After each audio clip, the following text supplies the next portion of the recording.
Então, dando continuidade à nossa série de estudos, hoje nós vamos meditar sobre uma mulher chamada Lídia e que é mencionada no livro de Atos dos Apóstolos, capítulo 16, de 11 a 15. Então, se você puder deixar a sua Bíblia aberta neste trecho, você vai poder acompanhar.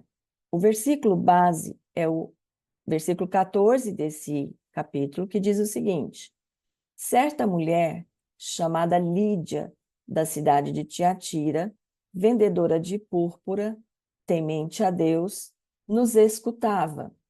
O Senhor lhe abriu o coração para atender às coisas que Paulo dizia.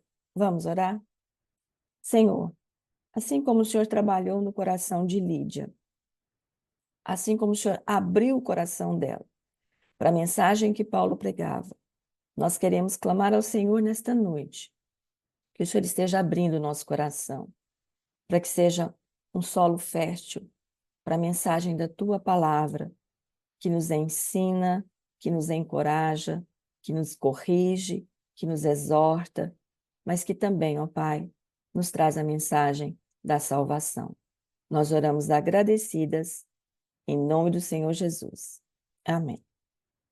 Pois bem, o perfil dessa mulher que nós vamos estudar hoje já é traçado, de certa forma, nesse próprio versículo 14, quando dá a origem da mulher. Ela era da cidade de Tiatira, mas ela estava em Filipos. Ela era vendedora de púrpura. Púrpura era o nome de um corante e também do tecido que levava esta cor. E ela, então, era uma empresária. Ela estava fora da cidade dela, que era Tiatira, que ficava numa região também chamada Lídia, e ela estava em Filipos. Era uma rota importante de comércio, e lá ela tinha uma casa. E ela ouviu a mensagem que Paulo estava pregando. E diz a palavra de Deus que o Senhor abriu o coração de Lídia para atender às coisas que Paulo dizia, ou seja, para atender, para ouvir, para prestar atenção à mensagem que estava sendo pregada. Esse versículo também nos dá outra característica do perfil dessa mulher. Ela diz, o versículo diz que ela era temente a Deus. Então, ela já tinha um conhecimento inicial acerca do Senhor. Ela não era europeia. Aqui nós estamos falando da Europa, mas ela era de Tiatira. Ela estava ali por razões comerciais.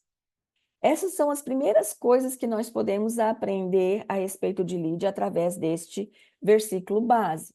Mas, à medida que nós formos caminhando no texto base, nós vamos aprender outras características acerca de Lídia e de como nós podemos aprender com a história desta mulher. Certamente, essa história não foi registrada na palavra de Deus à toa, sem nenhum propósito. Lídia foi a primeira pessoa convertida para o Evangelho na Europa. Através da casa de Lídia, uma igreja nasceu na Europa. E Deus realmente, ele às vezes nos surpreende com os propósitos dele. O apóstolo Paulo tinha feito planos diferentes de ir para outro lugar, mas nós vamos ver pelo texto que ele foi impedido de ir para onde inicialmente ele pretendia. E ele estava acompanhado, né? Ele estava acompanhado de Silas, Timóteo e também de Lucas, que é quem escreveu o Evangelho de Lucas. Diz o texto de Atos 16, de 6 a 10. E percorrendo a região frígio-gálata, tendo sido impedidos pelo Espírito Santo de pregar a palavra na Ásia, defrontando Mísia, tentavam ir para Bitínia, mas o Espírito de Jesus não o permitiu. Vejam que por 2 vezes Paulo foi impedido de ir para a Ásia. E tendo contornado Mísia, desceram a Troade. Troade é a antiga Troia. À noite, sobreveio a Paulo uma visão na qual um varão macedônio estava em pé e lhe rogava, dizendo: passa a Macedônia e ajuda-nos. Assim que teve a visão, imediatamente procuramos partir para aquele destino, concluindo que Deus nos havia chamado para lhes anunciar o Evangelho. Nesse trecho da palavra, nós aprendemos algumas coisas importantes. Macedônia era, naquela época, né, o nome de uma província romana que cobria boa parte da península superior da Grécia.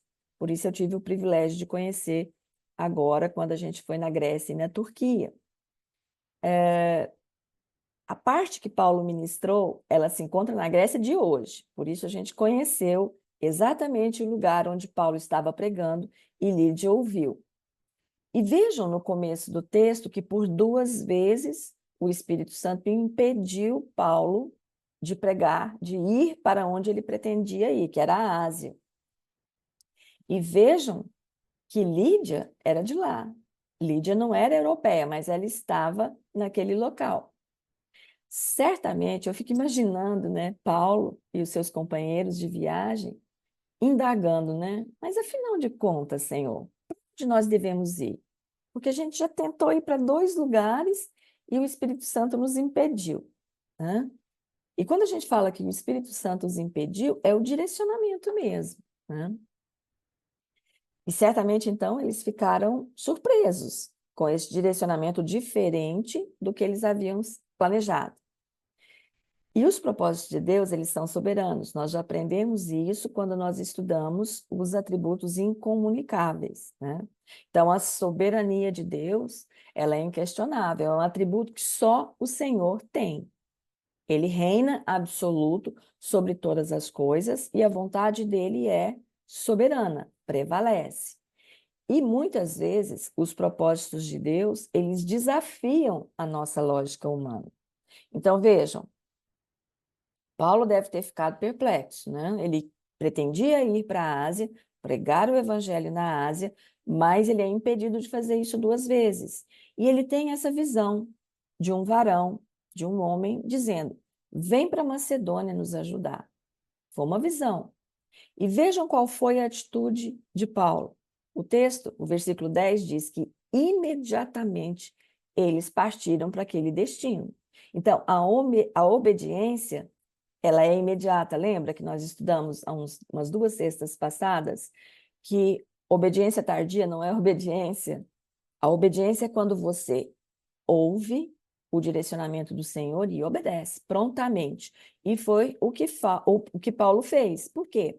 Porque ele entendeu que já que ele havia sido impedido 2 vezes de pregar onde ele tinha planejado e teve esta visão, ele entendeu então que Deus o estava chamando para pregar naquele lugar, na Macedônia. E eles partem para aquele local. Muitas vezes nós fazemos a mesma coisa, né? Muitas vezes Deus conduz de maneira diversa daquela que nós tínhamos planejado. Nós, muitas vezes, fazemos planos, fazemos projetos, né?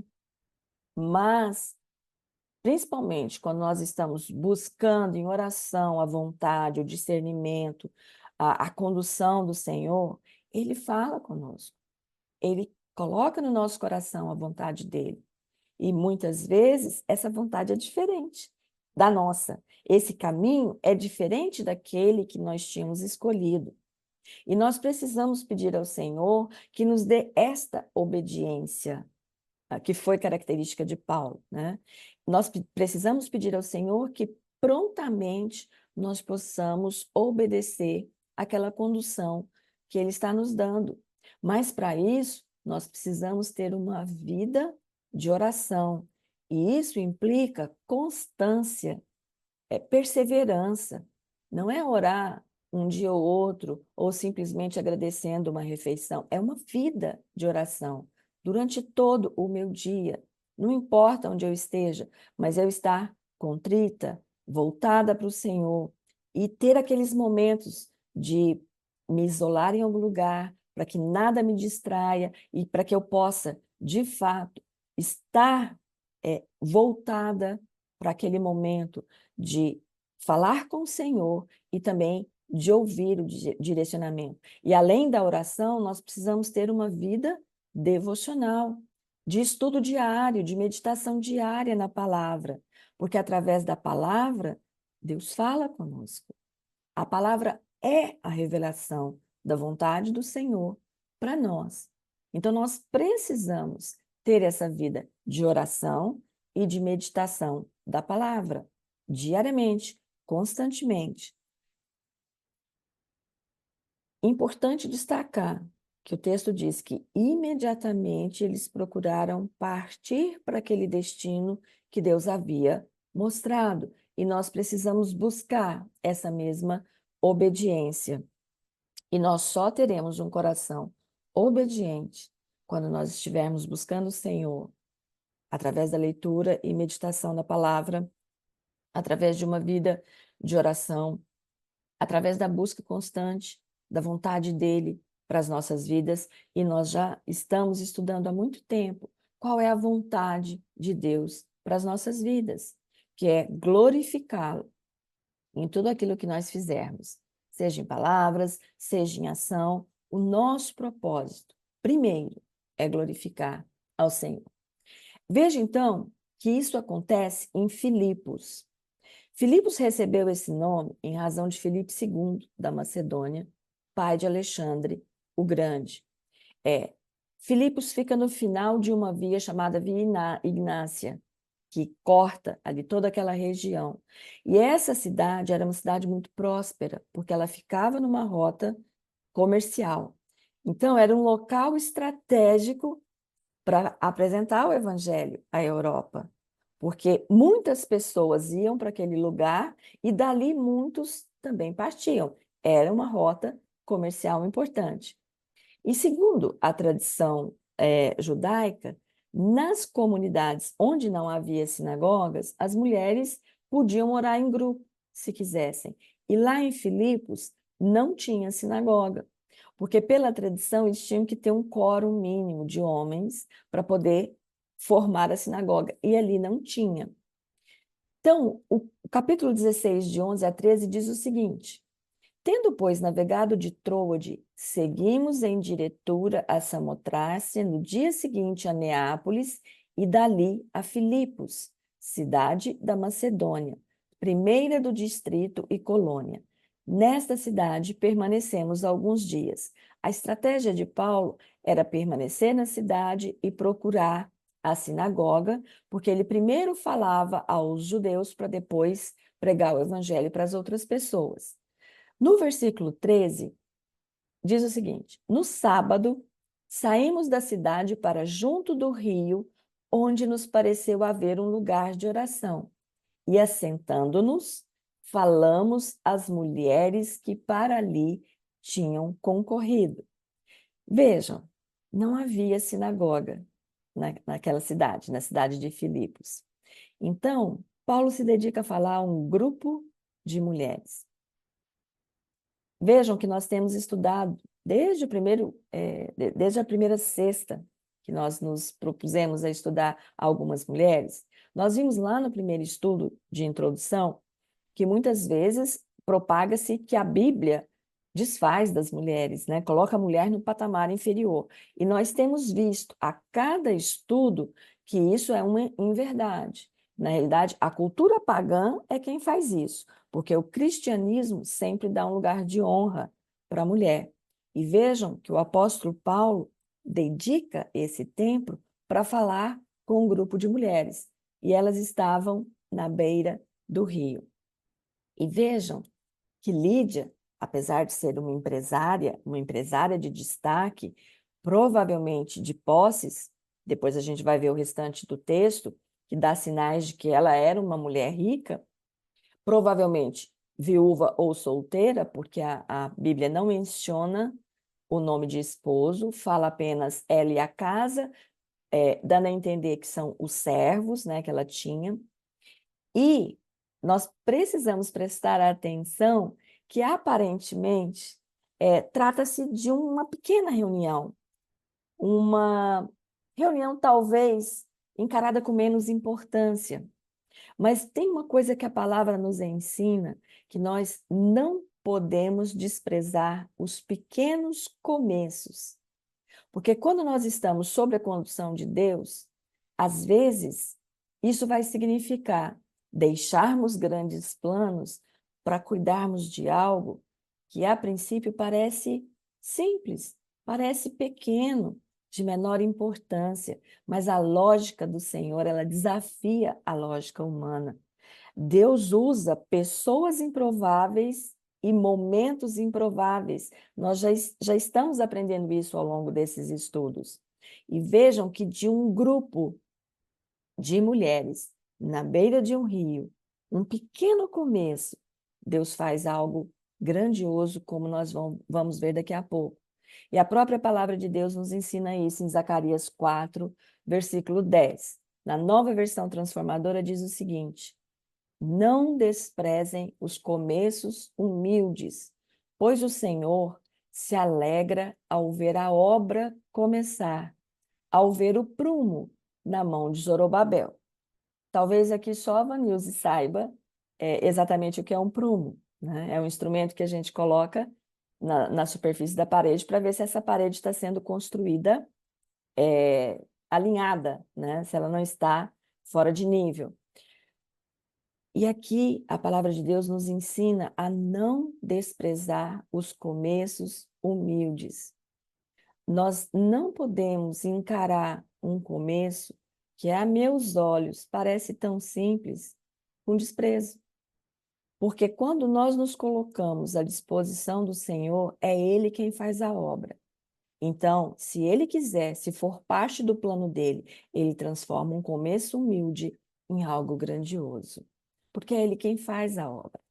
Para Ele tanto faz se começa humilde ou se começa a nossos olhos grande, porque é Ele quem faz prosperar, é Ele quem faz a obra, não somos nós. Vamos ver a continuidade do texto. A partir do versículo 14, nós já lemos esse versículo, porque foi o versículo base nosso. Diz o seguinte: certa mulher chamada Lídia, da cidade de Tiatira, vendedora de púrpura, temente a Deus, nos escutava, ou seja, ela estava lá na beira do rio. Vejam, uma empresária estava na beira de um riacho. Daqui a pouco vocês vão ver o rio. Eu vou compartilhar com vocês. Na verdade, é um riacho, é um pequeno riacho. E ela estava ali, orando com um grupo de mulheres. O Senhor lhe abriu o coração para atender às coisas que Paulo dizia. E vejam a transformação. Depois de ser batizada, ela e toda a sua casa nos rogou, dizendo: se julgais que eu sou fiel ao Senhor, entrai em minha casa e ficai.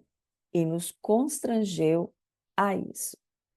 Na nossa perspectiva humana, muitas vezes nós pensamos que confiar no Senhor é uma decisão nossa, uma decisão que depende tão somente da nossa vontade.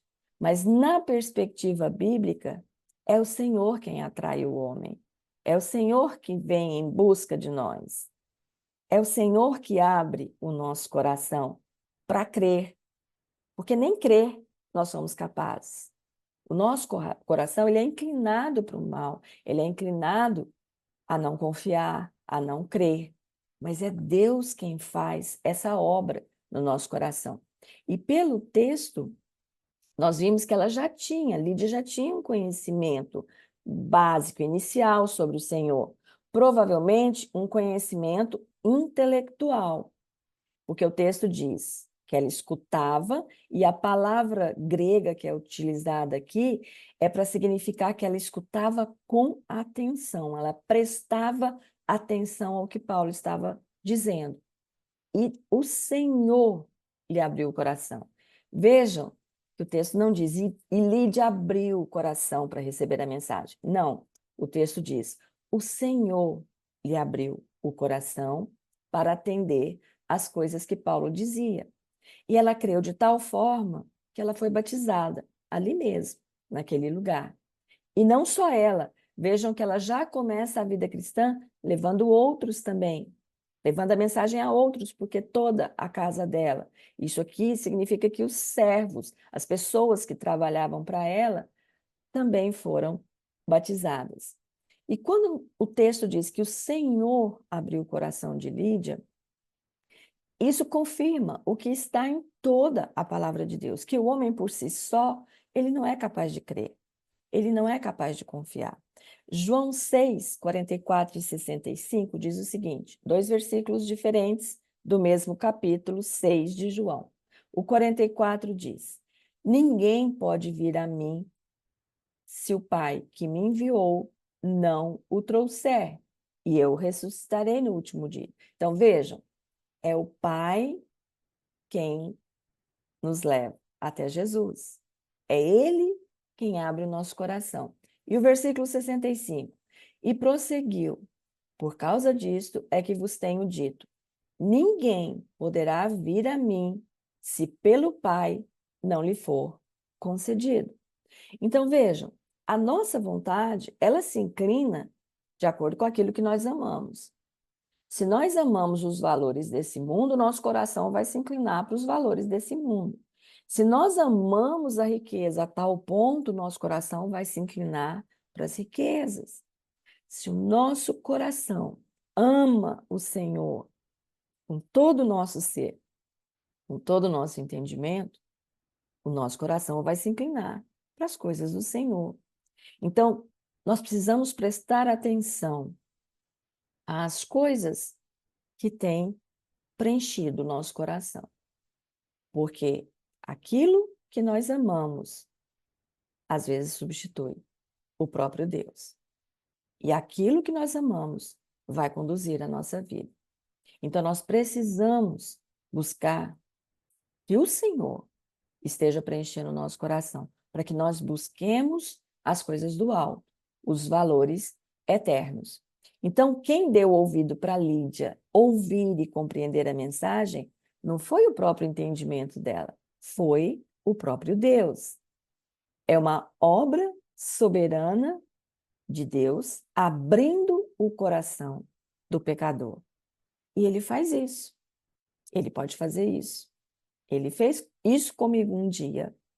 Ele abriu os meus ouvidos para que eu ouvisse a mensagem e fosse capaz de crer que aquela mensagem era salvadora e que Jesus era o único que podia me libertar do império das trevas e me trazer para o reino da sua luz e ser o salvador da minha vida. Vejam o que Efésios 2, de 8 a 9 diz. Porque pela graça sois salvos mediante a fé. E isso não vem de vós, é dom de Deus, não de obras, para que ninguém se glorie. Vou repetir, porque pela graça sois salvos, mediante a fé. E isso não vem de vós, é dom de Deus. Então, é Deus que, pela graça, nos alcança, nos busca e nos aproxima dele. É Deus que graciosamente nos concede arrependimento. E nós estudamos esse atributo também. Lembram disso? Que Deus é gracioso. Nós vemos que Lídia teve uma fé que não ficou apenas no intelecto, né? A fé de Lídia se transformou em ação. Nós vimos que logo que ela ouviu, logo que Deus abriu o coração de Lídia para entender a mensagem, ela foi batizada, ela tomou uma decisão de mostrar publicamente aquela transformação que Deus tinha operado no coração dela. E mais do que isso, além de ter sido batizada, ela também ofereceu hospitalidade, ofereceu hospedagem para aqueles missionários, Paulo, Silas, Timóteo e Lucas. E ela ofereceu essa hospedagem por tempo indeterminado, ela não fixou um prazo. E pelo texto, nós vemos que Paulo e os irmãos permaneceram ali em Filipos durante algum tempo, né? Se nós continuarmos no texto, nós vamos ver depois que Paulo liberta uma jovem endemoniada, o que produz a ira das pessoas que se beneficiavam de alguma forma daquele episódio, e eles são açoitados, são presos. Depois nós vamos ver um terremoto que abre as portas e o carcereiro fica apavorado e é convertido também.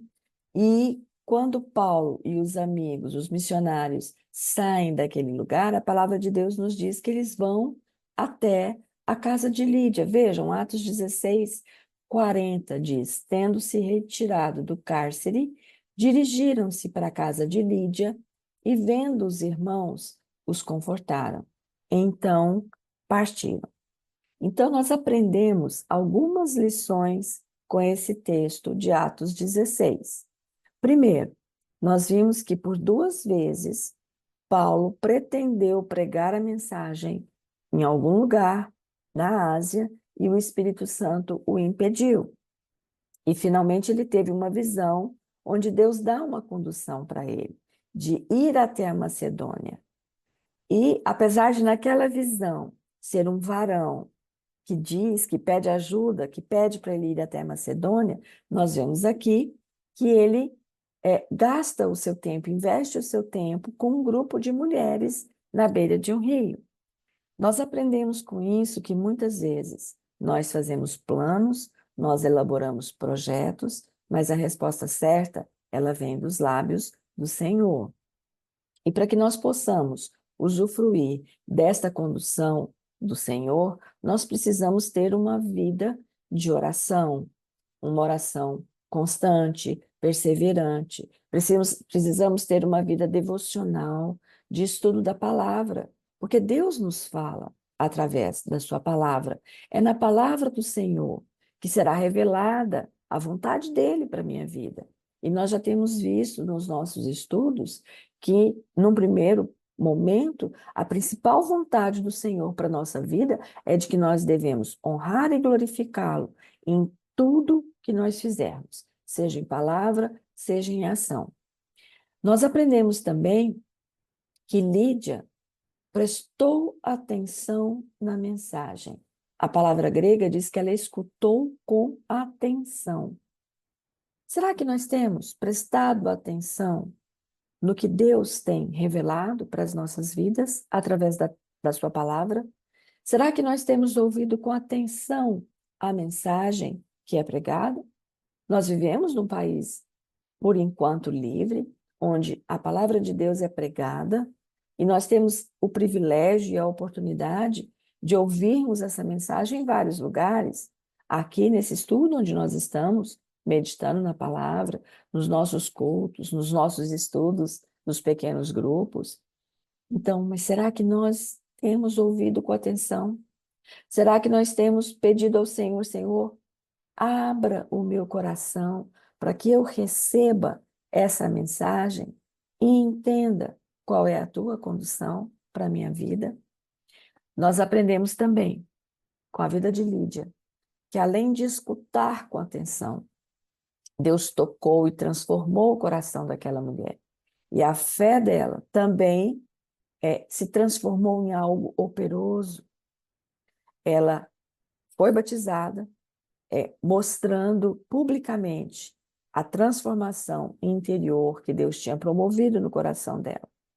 E mais do que isso, a fé daquela mulher foi uma fé operosa, uma fé que serviu aqueles irmãos através da hospitalidade, que é uma característica que todos nós cristãos devemos exercitar.